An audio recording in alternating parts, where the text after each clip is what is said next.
The Shadow on Black Hollow Road.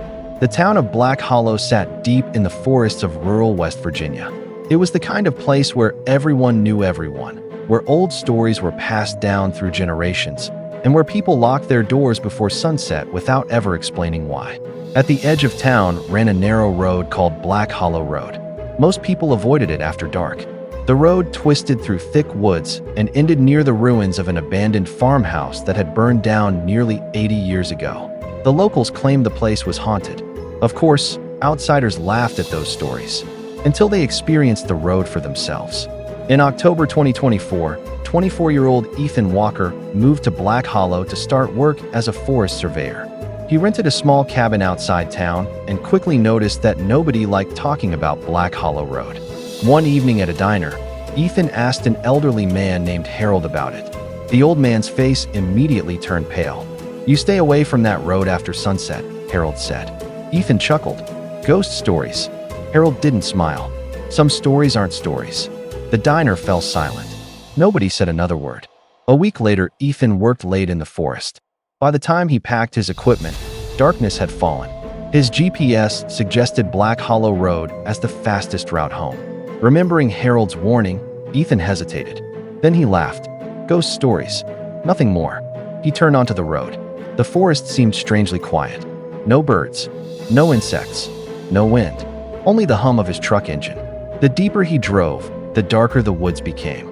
His headlights barely penetrated the shadows. Suddenly his radio erupted with static. A loud crackling hiss filled the cab. Ethan reached to switch it off. Then he heard something. A voice. Very faint. Very distant. "Help me." He froze. The voice sounded like a woman. "Please." The radio cut out. Silence returned. Ethan swallowed hard. His heart raced. But he kept driving. A few minutes later, he noticed a figure standing beside the road. A woman. She wore a long white dress. Her dark hair covered her face. She stood perfectly still. Not moving. Not blinking. Just watching. Ethan slowed his truck. The woman never moved. Never waved. Never reacted. Something felt wrong. Every instinct screamed at him to keep driving. So he did. As he passed, he glanced into the side mirror. The woman was gone. The road stretched endlessly. Ethan checked his GPS. It showed something impossible. He had been driving in circles for 40 minutes, yet he had never turned around.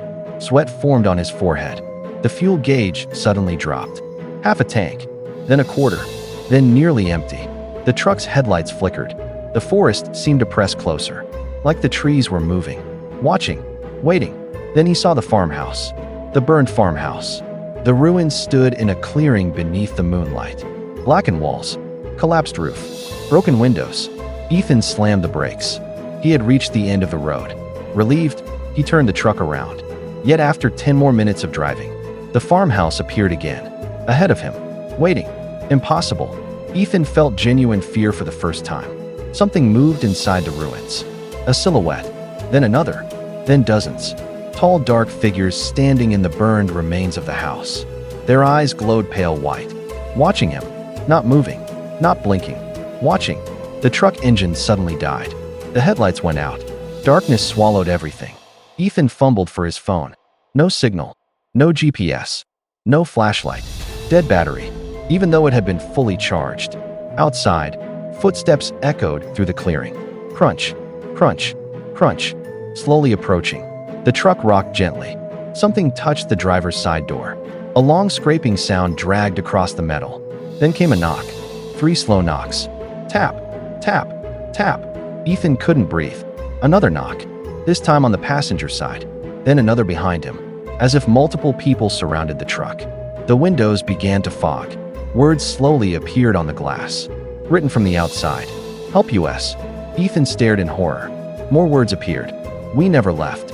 Suddenly a woman's face materialized outside the windshield. The same woman from the road. Only now Ethan could see her face. Her eyes were completely black. Her skin looked burned. Her mouth stretched impossibly wide. She smiled. Then all the figures emerged from the darkness behind her. Dozens of them. Men, women, children, burned and charred, walking toward the truck. Ethan remembered an old story Harold had told him.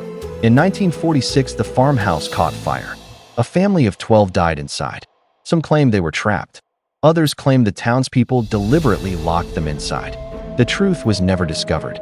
But afterward, strange things began happening on Black Hollow Road. People disappeared. Cars were found abandoned. Some travelers returned days later with no memory of where they'd been. Others never returned at all. The ghosts reached the truck, their pale hands pressed against the windows. Faces appeared inches from Ethan. Burned skin, empty eyes, twisted smiles. The truck groaned beneath their weight. Glass cracked. A hand pushed through the windshield. Then another. Ethan screamed and turned the key. Nothing. Again. Nothing. Again. The engine roared to life. The ghosts shrieked. A sound so loud it seemed to shake the forest itself. Ethan slammed the accelerator. The truck shot forward. Ghostly figures scattered. The road opened ahead. For the first time, a way out. He drove faster than he ever had. The forest blurred. The radio exploded with screams. Voices shouted from every direction. Stay. Come back. Help us. The truck shook violently. Yet Ethan never slowed. Not once. Suddenly, he burst from the woods and onto the main highway. Streetlights appeared. Civilization. Safety. The radio fell silent. The pressure vanished. Everything seemed normal again. Ethan looked at the clock. It was 3:17 a.m. Yet according to his watch, only 20 minutes had passed since entering Black Hollow Road. The next morning, Ethan visited Harold. The old man listened quietly, then nodded. You saw them? Ethan asked who they were. Harold stared toward the forest. The dead. Why me? Because they wanted you to remember. A month later, Ethan moved away. He never returned to Black Hollow. Never drove through West Virginia again. Yet strange things continued happening. Sometimes he woke at night to find muddy footprints across his bedroom floor. Sometimes he heard knocking on walls. 3 slow knocks. Tap, tap, tap. And every October 31st, at exactly 3:17 a.m., his phone receives a call from an unknown number. When he answers, he hears only static. Then a woman's whisper. A voice cold as the grave. Help us. The call always ends the same way, with the distant sound of a house burning. And somewhere in the darkness of Black Hollow Road, the ghosts are still waiting for the next traveler to take the shortcut through the woods. Because some roads never let you leave, and some ghosts never stop looking for a way home. Ghost Crescent Moon.